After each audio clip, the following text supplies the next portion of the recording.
Hi guys, my new first blog. Like, comment, share, subscribe করে চ্যানেলটা আরও আগিয়ে নিয়ে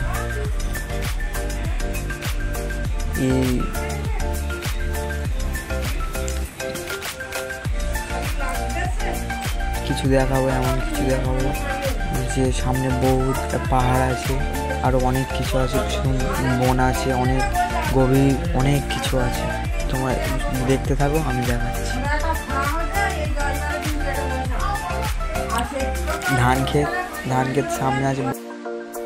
এতে কিছু শর্ট ভিডিও হবে, ফটোশ্যুট হবে, অনেক কিছু হবে। তোমাদের অনেক কিছু দেখাবো। এর মধ্যে তোমার হচ্ছে সামনে যে ওই এটা দেখা পাচ্ছে